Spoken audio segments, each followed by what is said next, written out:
Color is the foundation of great design. It can settle a building into its landscape. It can make an unattractive structural detail just disappear, and it can change your mood in a room instantly. Welcome to Let's Talk Color. I'm Amy Crane, architectural color consultant at Amy Crane Color. I'm a color expert and use color to transform spaces and products from the ordinary to the sublime. As a paint color specialist, realtor, and design writer, I've got my finger on the pulse of what's happening in the world of color. In each episode, I'll reveal best practices for choosing color by introducing you to masters of color for the built world. So throw out those paint chips taped to your walls and let's get started.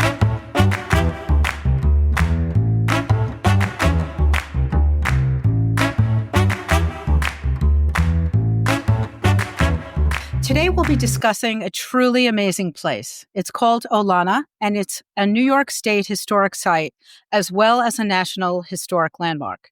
In fact, it's the most intact historic artist environment in the United States, and it's the home of the acclaimed Hudson River School painter Frederic Church. In the 1860s, Church bought land located in Columbia County, New York, above the Hudson River with his wife, Isabel. Work began on the property soon after and continued until about 1900. Olana encompasses 250 acres of bucolic landscapes shaped by Church and includes a lake, native woodlands and meadows, the historic house and its collections, the farm, an extensive carriage road system, and of course, far-reaching views. The view shed, virtually unchanged from when the house was built, except for a bridge, has been protected by those charged as stewards of Olana, successfully fighting off unsightly commercialization along the Hudson River nearby. In the 19th century, Church became the most famous artist in the United States, best known for his adventurous travels and bold paintings of the natural world. He spent time in the Andes of South America and the Levant, or the Eastern Mediterranean, what we know as the Middle East now, amongst other places. Because we'll be talking about a place many listeners may not have seen yet, I'm going to suggest you access the podcast through the podcast's own website, letstalkpaintcolor.com, where you'll be able to see pictures of the interior of the house. And also, of course, go to Olana's own website, olana.org. And now I'd like to introduce the president of the Olana Partnership, Dr. Sean Sawyer. Sean has served as the Washburn and Susan Oberwager president of the Olana Partnership since May 2015. He received a BA summa cum laude in history and archaeology from Princeton in 1988 and his PhD in architectural history from Columbia University in 1999. Prior to joining Olana, Sean was the executive director of the Royal Oak Foundation, the American partner of the National Trust of England, Wales, and Northern Ireland. Sean is a member of the Columbia County Economic Development Corporation and of the Village of Kinderhook Historic Preservation Commission. Welcome, Sean. Oh, thank you, Amy. Great to be here. Great to have you. I'm very impressed by your excellent summary of Olana. Thank you for the resources available. Great job. Can you talk about your own connection to Church and how you became involved with Olana, leading to becoming its president? Yes. As you said, I've been here now coming around on a decade, and I was hired to lead the Olana Partnership as we entered a really exciting period in our partnership with New York State Parks, which was about really kind of bringing back to the public all of Church's design of Olana, the full 250 acres. And we've just opened a new visitor center, the Frederic Church Center for Art and Landscape. So I hope another incentive for some of your listeners to come and visit us if they haven't been here before. And so I was hired specifically for my background in working in historic site administration and I would say fundraising, nonprofit fundraising. So I was recruited to take the job. I was really excited to move up here from New York City, and I beat the pandemic by a few years and take on this amazing project of working here at Olana with a great team, both in New York State Parks and in our own organization, the Olana Partnership. Fantastic. Where does the name Olana come from, actually? Well, we don't know absolutely for sure. Like most history, it's based on detective work, and the best evidence we have is that it comes from a place in Asia Minor. So Turkey. basically modern day Turkey, over towards Syria, and that was described in an ancient Greek geography text by the author Strabo. That was translated in 1855, and there's an English edition in Church's library. And the passage has a little pencil mark next to it that describes a place spelled Olane. So instead of a at the end, it has an E. The thought is that when the churches embraced this name, they made it a little easier to pronounce in English, and that passage describes a treasure house set above a fertile river valley. Wow. So it fits. Yeah. Yeah. Totally. And that's our best sort of historical guess at the moment. Yeah. Wonderful. Did he build it to live there full time with his family, or was the intention, or in the beginning, did he do a lot of back and forth between New York City and Olana? Always, he and the entire family traveled extensively the whole life. His artistic career was really based it really was a traveling artist, and in many senses, sort of explorer artist, which we can talk about if you'd like to. It certainly relates to the style that he chose for the main house. But like artists today who live in these hills around here in Hudson and the environment, it tied directly to New York City being the main market for artists to create a career and develop a reputation, to exhibit, to sell their work. And so he was back and forth all of the time. But Olana was the only home that he and his family ever had. They owned a small camp, a very modest camp up on Lake Millinocket in far northern Maine. But this was the only property that he owned, and this is where they created, really, out of their own imagination and their travels and their memories of it, their home to raise their family. In the city, they rented, or they would, as the habit was back then, stay for months on time, or certainly at least 6 to 8 weeks, let's say, with friends. And they had many friends. They were incredibly social people. So similar in a way to what a lot of people do today, so they have, but this was the base. This was home. Okay. So they went all over with this young family growing up. So did they take tutors with them and end up on ships going all over? And Yes, yeah. I mean, they were privileged people. Church came from a fairly privileged background in Hartford, Connecticut, an old family of early colonial settlers, and his wife as well was from a Connecticut family. Her father was a import export, had a business, an import export business that was connected through Paris to European markets. So they were living a life of a privilege of, and he only added to that. I mean, he was the most successful American artist, the first American artist to exhibit and sell paintings in Europe without being an expatriate over there, right? So he really was what I would like to say the first American international art star, and he knew how to promote himself. That's a whole other topic. We did an exhibition, last winter called Spectacle, Frederic Church and the Business of Art, and it was a real business enterprise for him. And so he was able to add significantly to his personal wealth. He inherited in the 1880s additional monies as his father and mother passed away. So, he had great disposable income to invest at Olana. amazing. Wow. You mentioned his wife. You said they a few times. So, with he being the artist, was she involved at all? In any of the aesthetic decisions that involved the house or the landscaping? Well, now, can you imagine somebody who, you're in a marriage for, as they were for 40 years, that you're not going to be involved in some aspect?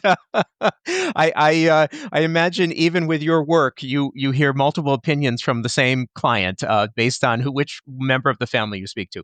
But yes, seriously, we do know from writings and an oral history that was done with her daughter in particular later in her life, and the daughter whose name was also Isabel, so therefore she went by nickname her whole life. She was known as Downey Church.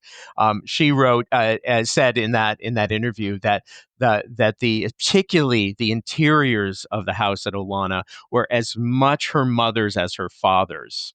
So important. And there is one letter where Church writes to a friend who says, Isabel and I were up all night sorting through colors and stencils, right? So I think it was quite a collaborative process. And, as we get into talking more about the main house and its interiors, which are certainly the most stylistically distinct kind of aspect of Olana, they were very much inspired by the long journey they took, about 18 months in total, in from 1867 to 1869, that was really centered on what was then called Ottoman Syria, or now a number of different countries, right? Make that up, but it was really the Near East, shall we say, or the Levant. You use that term, which is a good phrase, but not very widely known these days. Right. So that was the inspiration, really. And Isabel was Frederic was a man of an artist, a visual artist, and a painter, and a person of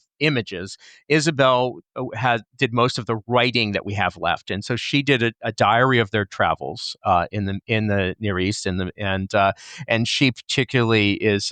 You can see her responding to these amazing places that they are going, and so when they return, although we do not have a lot of tangible evidence, we don't have a drawing that she signed or a letter that she said, I just designed the stencil for the arch over the stairway.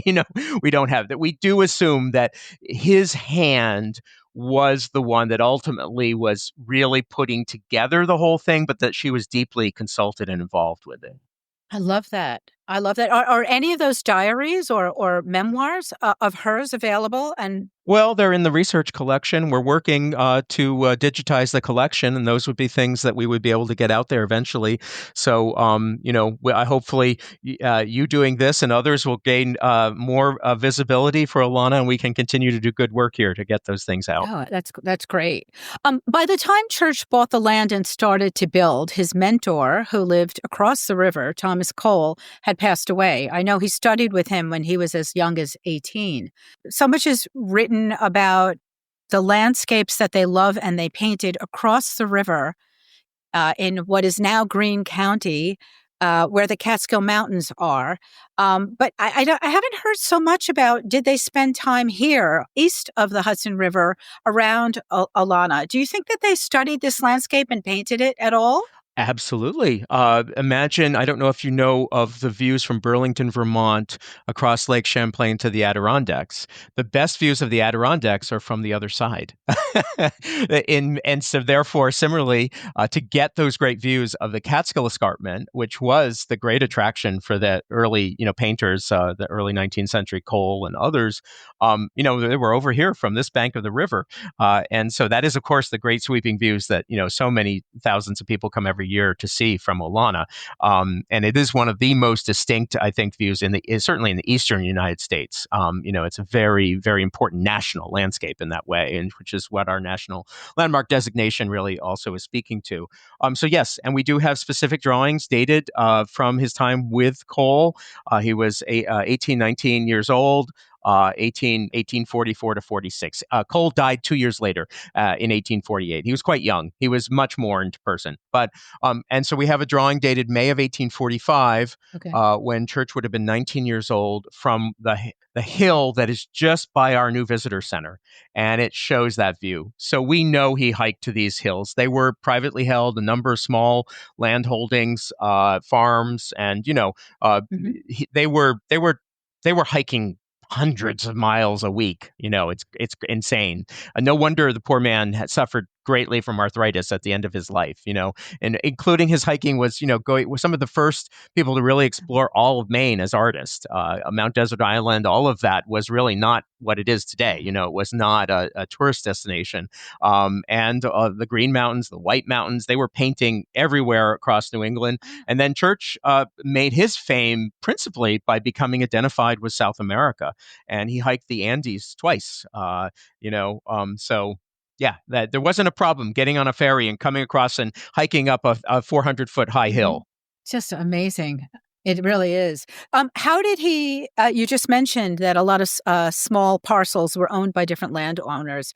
Was it a trial and a tribulation to amass the parcels and put together the 250 acres? Yes, the correspondence we have that survives that pertains to his acquiring the different parcels of land is peppered with remarks like, "I paid a pretty penny."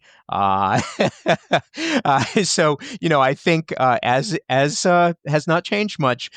Here was this fairly successful artist from New York City who wanted a particular piece of land, and particularly because it had a view. And so the local farmer was like, he knew he had somebody on the hook there. So.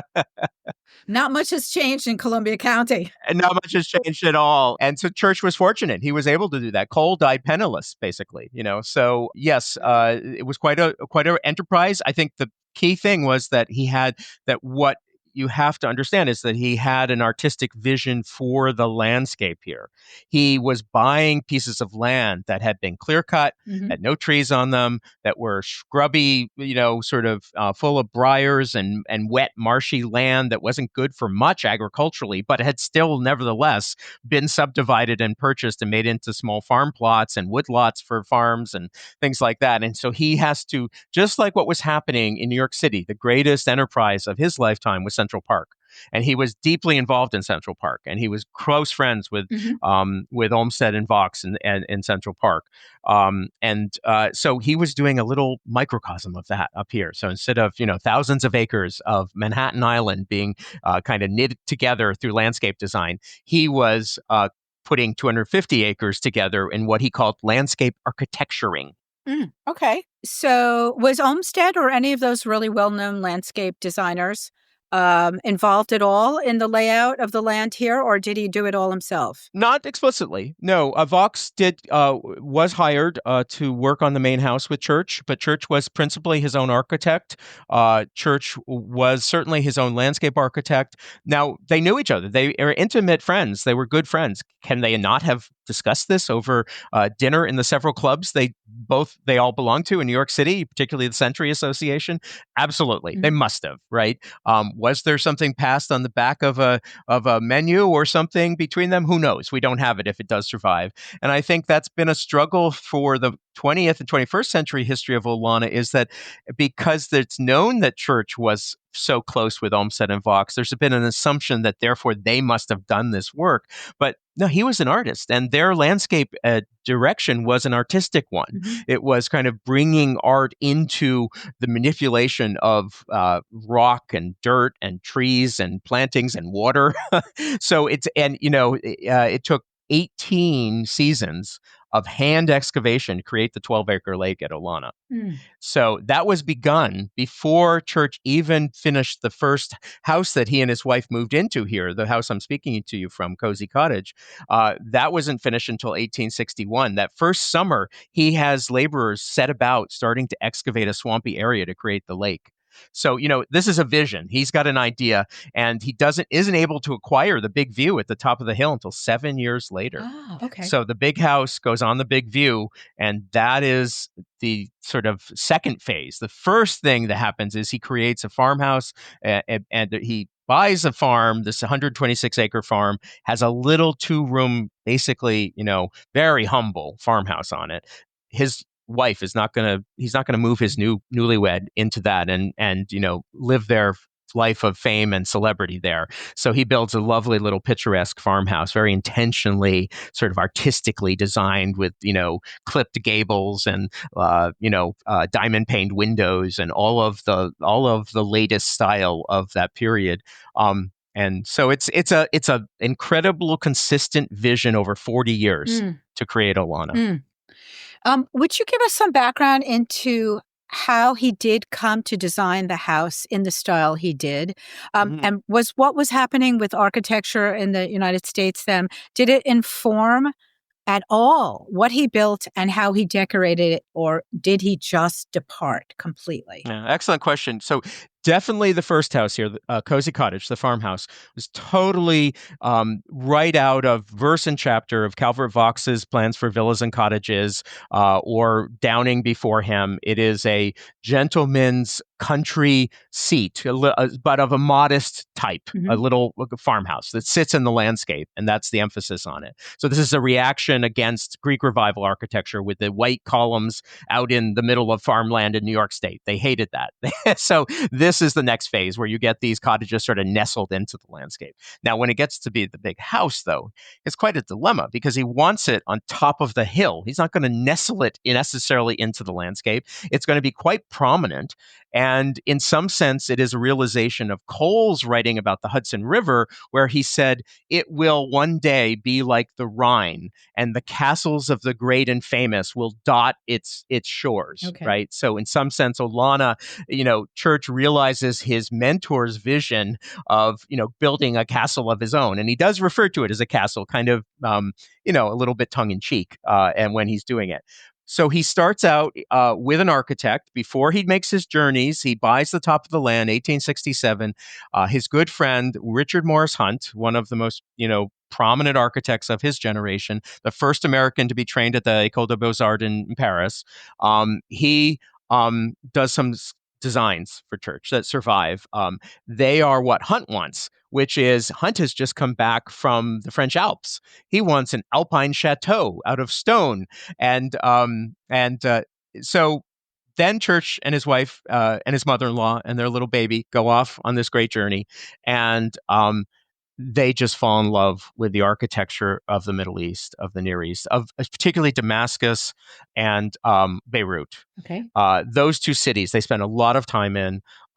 This is not uncommon for wealthy Americans at the time to make this a destination because it is also the Holy Lands. It is that sort of, there's a pilgrimage aspect to it. But for Church, it's very much an artistic journey. And he is fascinated by architecture at this point in his life. He really makes a big shift in his own paintings to move from more pure landscape subjects to ones in which architecture is integrated into it as essential elements. So, for instance, the painting of Petra that's at Olana, that view, right? So he has taken a crash course down in New York on the classical orders and architectural drafting before he goes away, so that he is able to capture better the ruins that he knows he will see. But they're also celebrity travelers. So in Damascus, the British consul invites them to dinner and throws a big dinner party for him. The British consulate happens to be this amazing a historic palace in the center of Damascus with a great interior courtyard. All of these features that are so that they fall in love with Middle Eastern domestic architecture. So you're in an urban setting, but you have an open air courtyard in the middle with fountains and gardens and plants with tiles and color, mostly there in stone and in hard surface, inherent color, not so much paint. There's a lot of tile and ceramic work. So this is what Isabel writes about in her diary. And who wouldn't have a magical memory of being feted as the great American artist and his wife by, the diplomats of Europe in the Middle East, right? It's a very international experience. So when he comes back, he spends a little time working with Hunt again, doesn't go anywhere. And you can see him clearly, and I've done a talk that's on our website all about this, where he decides, well, I do need an architect who knows how to build things to help me here. But I know what I want for design. So he, and I worked for an architect for a while, and, there's a sort of modern day distinction where you have a design architect and an architect of record. So that's how I started. Somebody has to stamp the drawings and hire the engineers and make sure that it all stands up and doesn't fall down. That was Calvert Vaux, ultimately, here at Olana for the main house. The Englishman who was brought over in the 1850s and made his name as the designer of, literally dozens of Hudson Valley homes. Unfortunately, most of them now gone. And Church is the design architect. He's his own architect in that way. And there's several famous quotes about him that really, back this up. But, one of them is that later in his life, he does an interview for a Boston newspaper, and there's a lot about the architecture of the house in it. And he responds to, were you your own architect, Mr. Church? He says, I certainly was. And as the lady said of her turtle soup, I made it up in my head. It's entirely my own fiction. And I do think it is. Ultimately, it does have a lot of stylistic influences. The Middle East one is a major one. There's a lot of East Asian as well. There's even kind of enamel terracottas from China that are incorporated into the bell tower here and things like that. But ultimately, one of the best terms that I've seen used is artist handmade house. There's a book by that name, and the author's name is escaping me at the moment, but Olana's in it. And it's a great term because as an artist, he's using it as a laboratory for what fascinates him most about architecture. And I think color is a big part of that story. Yeah, absolutely. I mean, what do you think his guiding principles were in the design of it? I mean, besides the reference to the East. I think that it was going to be on top of a hill. Right. That was going to have amazing views. And I think he helped. And that was what Calvert Vaux was known for, was sensitive sighting of buildings and homes to capture views. So Olana is, although it's one of the great Hudson Valley houses, it's not like the Vanderbilt Mansion or the Mills Mansion or even Oak Hill, the Livingston home that's right down the hill from us. It on the river, facing the river with a boat launch and the railway running down along the shoreline. This is up, removed from the river to capture great panoramic views. And it is angled specifically to capture the motif that Church painted in his studio pretty much every day of his life, which is where the Hudson Valley and the Catskill Mountains meet as the Overlook Mountain comes down to meet the plateau, and then the Hudson opens up and turns down towards New York City through the mountain ranges, right? So that was what Olana was about. If there's an image that is Olana, it is that, I think, in Church's mind. So the site was determined, I think, that way. And then he does write in letters that when he's traveling, he said, I have 1,000 ideas for home building when I return. And he launches into it immediately on his return. He launches into the great project. And one of them, he said, is that I will have a stone-built house, or I will have a house that is a masonry structure. No wood for me. He wants a permanent home. He's a great man. He would, say he's humble, but, it wasn't so much. And, he wants a monument. He's creating something to last, right? And then I think the design principles are very much about a sense of space and the interior. So it's a house that's designed from the interior out. And from the outside, it can appear a little ungainly. It's there's a lot of plain, unrelieved wall expanses. They were in the church's lifetime planted. Now we don't plant the exterior of stone houses because it's so damaging to the mortar and creates another maintenance headache. So, but it would have been planted in Church's lifetime, and so it was soften the edges of it a little bit. But the interior court hall, the heart of the house, explicitly inspired by these experiences of these great urban palaces in the Mideast on their travels. But how do you do that on not a sultan's budget, but on a painter, albeit a successful one? And how do you do it in a climate where you cannot have it open to the air? So color comes in a big way. And how do you do it?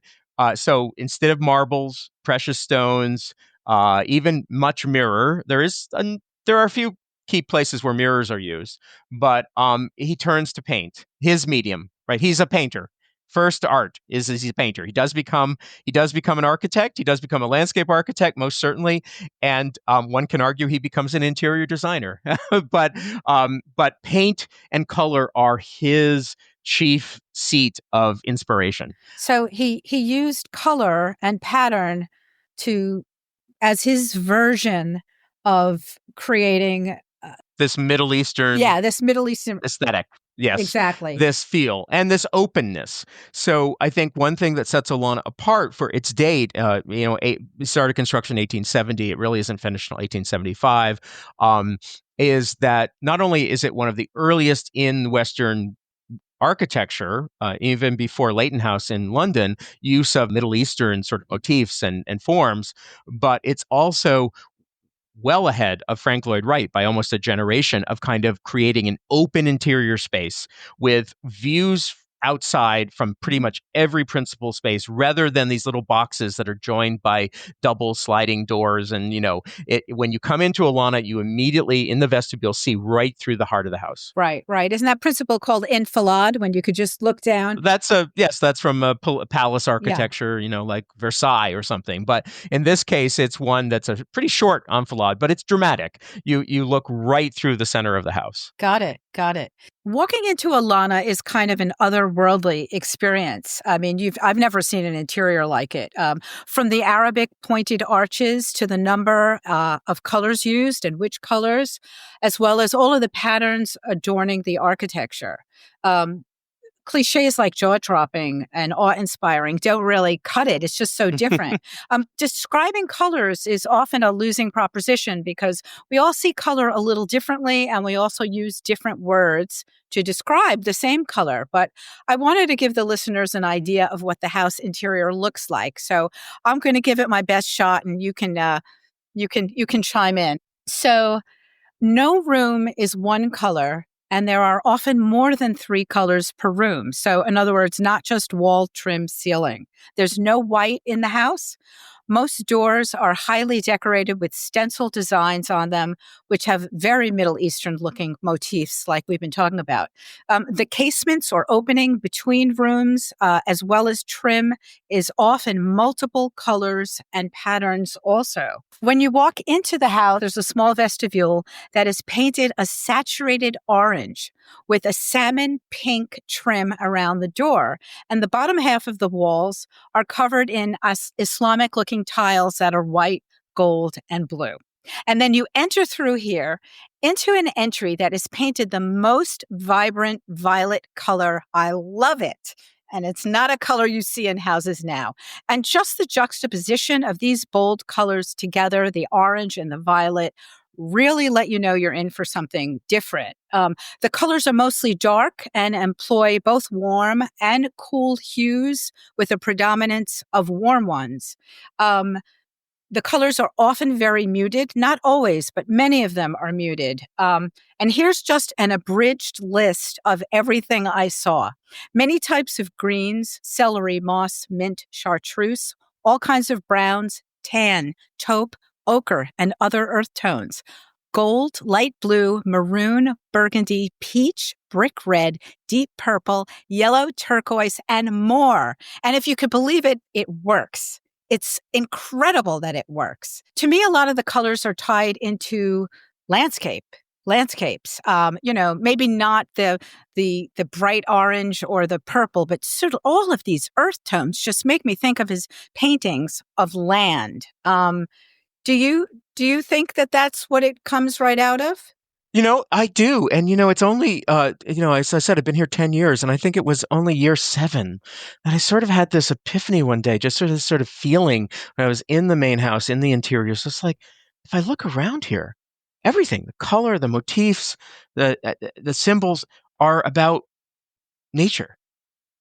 It's a home in nature. Mm-hmm. And of course, he's a landscape architect. He's a lover of Humboldt and of science and of George Perkins Marsh, and who was writing the first book about man's impact on the climate and on the environment, as leading to what was known as desertification. We would say drought and deforestation. I mean, so these are issues, and so yes, that makes sense. This is a monument, as a famous art historian David Huntington said about Olana, a monument of Emerson, of Whitman, and of Thoreau's America, of an America before the Gilded Age that had discovered its landscape, had discovered that industrialization was laying waste to it. And then the Gilded Age happened, right? Then Reconstruction happened. Then all the things that happened. But it was, to my mind, a great bright moment in our history that Olana is stands testament to. Absolutely, the colors.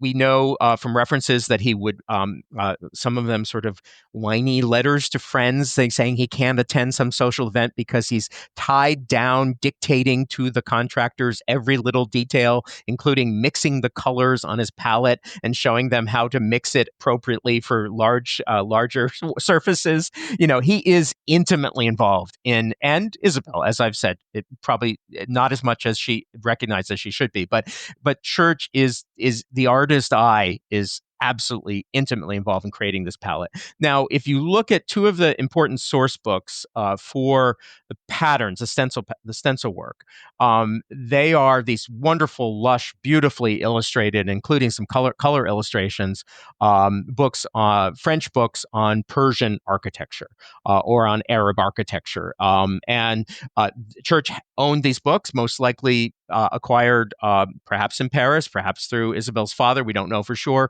Certainly, New York City then was like New York is today. You can find anything you want there. So we have these two books in our library. If you look through them, you can see that there's a seed of certainly the patterns come out of them fairly explicitly, like the principal door stencil right out of Les Arts Modernes, Arab modern Arab art. And so and also for the door stencils and a lot of the stencil work, the idea of building in metallic powders into the paints to give them reflective quality. Now, all of those surfaces have oxidized. So unfortunately, we don't have the reflective surface effect that in Church's lifetime. So if you think about the darkness of the colors you so wonderfully described, think then about the contrast with these reflective, shimmery silver and gold surfaces, right? So that really I would love one day to do a set of the doors, a reproduction set, and have them painted in that historic way with those metallic pigments. Now, this is something I never studied in architectural history, but apparently was quite a common practice in the 19th century to use metallic pigments. In the case at Olana, it was bronze to create a gold effect and aluminum to create the silver effect, right? Mostly on doors and not on walls. Well, and some of the walls, but mostly on the doors. Now think, why is that? Well, this is a house designed before gaslight even. It's plumbed for gas, but we don't know that he ever had a source to get gas into it. So it's candles and oil lamps and it's dim and you've got to have reflective surfaces wherever you need to have access, right? I mean, why do you think brasses are on bureaus, right? I mean, that's how you found out where to pull the handles and then and get your nightshirt out. Right. So it's a house before electricity. It's a house even before gaslight.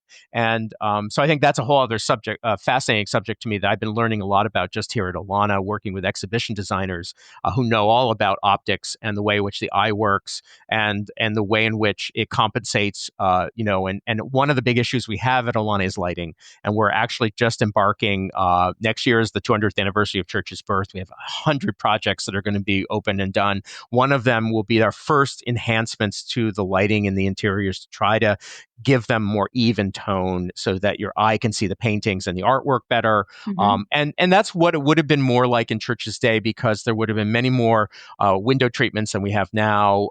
And anyway, it's a long story. It's another story. But of course, light is a key part of perceiving color.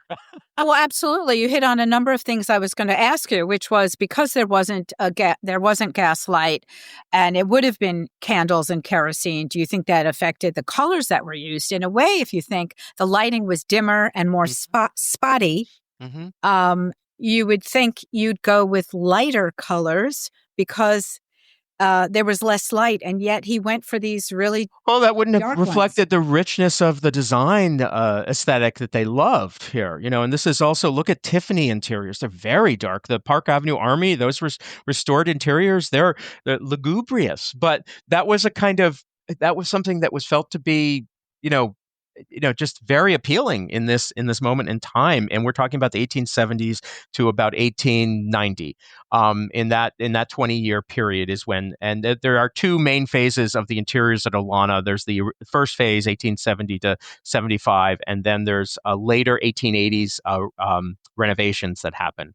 And that's under a designer who's a distant relative of Isabel Church's, named Lockwood de Forest, who worked with Tiffany, went out on his own, was the first American designer to design and source Indian style fittings, mostly carved wood, and have them made in India. He set up his own manufactory in India, and so that's another interesting layer at Olana, the 1880s. And I find it fascinating what we do know about who did this work under Church's direction, the painters. First of all, it's a very local story in the sense the mason was from Catskill, a man by the name of William Smith and Son. And the painters in the first phases of the house were the Toby family from Warren Street in Hudson. Their shop was located at the Sign of the Whale's Jawbone. Oh, Hudson, believe it or not, is a whaling town. Yes, that's another story. we know But that. and the whale jawbone is still preserved in the Robert Jenkins House down on Lower Warren Street, the Daughters of the American Revolution Museum. If it's ever open, go in, look for the whale's jawbone. It used to be out on the street as a sort of emblem of the city, and so I love that. That's how they advertised where their shop was. The Toby family, Tobey. Mm.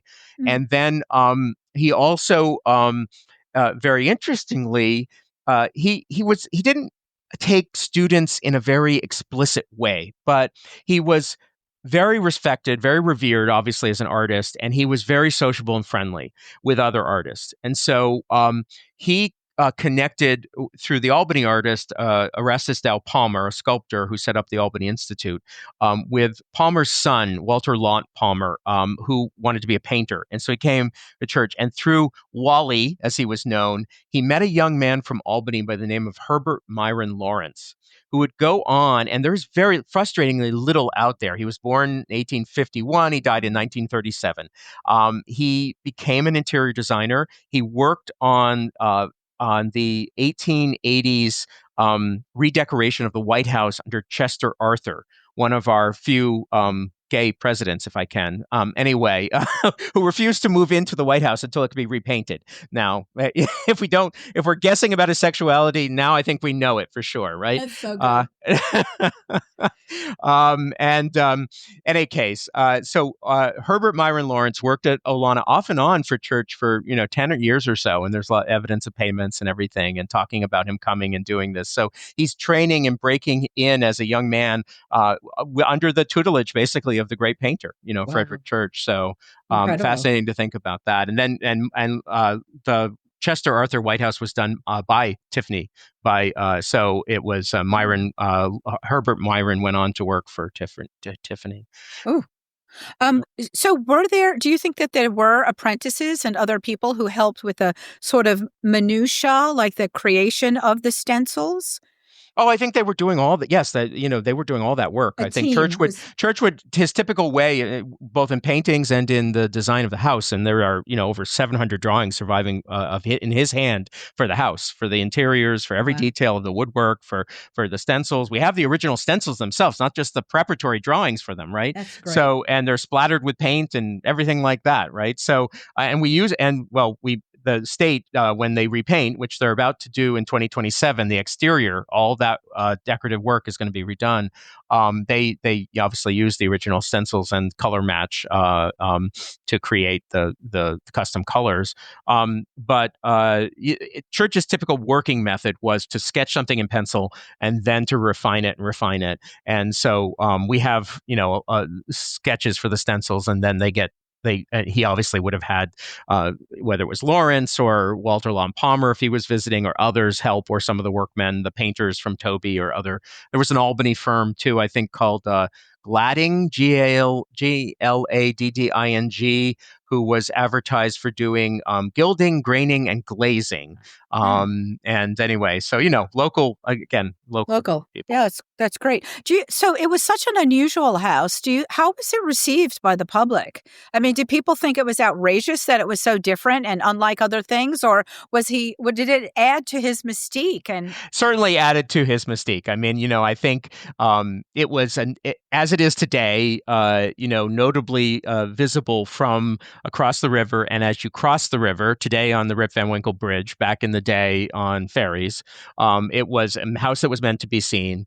And you know, we don't have a lot of evidence of writing about it, which is interesting. There are a few articles. There's that one from 1890 in the Boston paper, and in that, Church sort of admits that, well, as he did design the house, that it helps. What did he say? Something like it helps to see it in the right light. And I think I've experienced that in terms of the exterior of the house. If you're here in the summer on a sunset time, there is a strange phenomenon, and maybe you as a color person have seen this or can help explain it, where there's almost a rose hue that comes across the sky at sunset, and it Mhm. helps to unify the house in the landscape, and you just feel like, Mm. wow, this must be the moment Church designed it for, right? Because Mm. otherwise, in Mhm. certain lights, like in winter light, it can be quite hard and quite sort of harsh. But the stone is right from the site here. It's blasted out of the mountaintop, out of the hilltop, and Oh, reused to build the house. The core structure is brick, and that's what the Hudson Valley brickyards that were up and down this area were known for, was creating structural brick. So not facing brick. That was usually required a finer grain of clay. So Philadelphia was famous for its facing brick. But New York brick, Hudson Valley brick, was used for structure, and that's the bulk of the brick, right? And then you put a sheathing on. So Church, instead of using brick in most places, although the bell tower has brick, exterior brick, he used this bedrock that was blasted out of the hilltop. So W.S. Smith was in charge with basically taking this shrapnel of rock and mm. sticking it onto the brick structure of the house, right? Wow. What kind of stone is it It's though? a Then shirt and shale. It's a kind of my geology is many, many years, decades ago now. But I asked the geologist once, and he told me it was shirt and shale. Not very good building stone. It okay. cracks. It's under pressure, it turns to back to clay essentially, right? So It's got that kind of orangey terracotta kind of color. Yeah. yes, yeah. It has a what Church referred to one of the hills here as Red Hill, and it's at the southern end of the property, right by our new visitor center. And if you look at the soil there, you can see the iron oxide is in the soil, and it creates a kind of Yeah. reddish ochre. But up by the house, it's a little bit more brown. A little bit more brown. One of the great color quotes I have to share from Church's is there's a quote where he is he's speaking kind of poetically, waxing poetically, and he says, there goes Isabel astride a milk white donkey riding the red veined hills of Olana, right? Oh, yeah. Very poetic. Today, they use state, I believe they use Benjamin Moore in one of the more recent, jobs. And again, I don't even know exactly what type of paint they used. On the interior, they use Benjamin Well, Moore. we did. The state has, my understanding is, and it was just before my time, so more than 10 years ago, that the flat, unstenciled, undecorated surfaces of the house interiors have been repainted based on chemical analysis of the paint in each room, each surface. Like, so a ceiling is different, as you said, there's many different colors in one space. Each one has what preservationists call a tell, which is a little place, usually discreetly, is a little square showing what the surface looked like before they did the restoration work. And you can see how considerably deteriorated it Yeah. was. The color is lost in a lot of these places. So, but the stencil work has never been repainted. Oh. Thus, it does not have the metallic finish. They did not recreate that. It has been cleaned very painstakingly by conservation painters and others working to clean it with dry erasers and other techniques like that. Got it. But it is faded, so you do get this faded Yeah. effect. But the saturation of color is the original color on the flat surfaces without stencil work. Got it. Because I went up to the wall in a few places and it almost had this sort of filmy milkiness to it. And I think old paints were basically often linseed oil mixed with pigment. And I don't think it didn't give that impression to me at all. But again, it could have a lot of layers. It could be how they restored it. Well, if you want to talk to the architectural conservators at the state, they can probably give you the chemical analysis. Okay. Any idea if it was a mixture of natural pigments and synthetic pigments, or we don't know? I do believe there were a lot of natural pigments used. I know that Church, in his own painting career, took great advantage, though, of technological advancements, right? So, plein air painting existed way back into time. So what, the Impressionists made into their whole focus of their art. So Church was trained by Cole to paint outside, but it was in Church's lifetime that portable tubes of paint, ready mixed, became available. And it made that process, transformed it, and it basically created Impressionism as we know it. That center section of the downstairs, which you mentioned before, I'm not sure if it's the only very glossy ceiling. It's one that really stood out to me. It is. That's one of the attempts. That is an important point. Yeah. It is a robin's egg blue. My understanding is that it is literally just the transposition of a typical 19th century porch ceiling, that glossy robin's egg blue that was intended to sort of hint at the sky and make it feel more spacious and open as you're sitting on the porch, into that surface, because they had originally framed it out so that the skylight that is on the second floor landing would have been visible and brought light right down into the center of the house. But for whatever reasons, we don't know for sure, he decided not to keep that opening. And so he had to create, the best attempt was to use this sort of technique, that glossy paint. Got it. He added, if I'm correct, the studio is what his painting studio was added closer to 1900. It was finished in 1890. Yes. Okay. Yeah. Do you think, since it was X amount of years later, that the colors he used or the way he applied paint or the number of different colors, does it feel different in your mind? Do you think it's different? That's a very interesting question. I've never thought about that before. It would bear taking that question and going and really analyzing it and looking at it. I mean, I'd be interested to hear your thoughts about that. We do love that rich kind of reddish brown color that he paints the studio, the primary color in the studio. In fact, we love it so much we replicated it on the entry wall of our new visitor center. So that color is there. And oh, by the way, for to encourage everyone to come see the visitor center who loves color, the architect built into each of it's a gender neutral restroom. So they're full enclosed stalls, and each stall on the back wall has a tile that's a color from the house palette. Oh, I love that. But we're right now we're only open Friday, Saturday, and Sunday. In April, we'll open on Thursday, and then in May we open 6 days a week. You can get tickets at the new visitor center. It's intended to be a place where you stop. Most of our visitors are first-time visitors, amazingly, so we want them to sort of stop there and have a chance to get oriented. There will be more exhibits than there are currently, and to go see one of the original views in nature that Church composed. It's just at the bottom of the lake, right above the new visitor center. So it just up the stairs from the end of the visitor center is this original artwork by Church in 3 dimensions. And that we want to be the introduction to Olana, because the house is in it. The house is the summit. The house is your destination, but it is far from the only thing.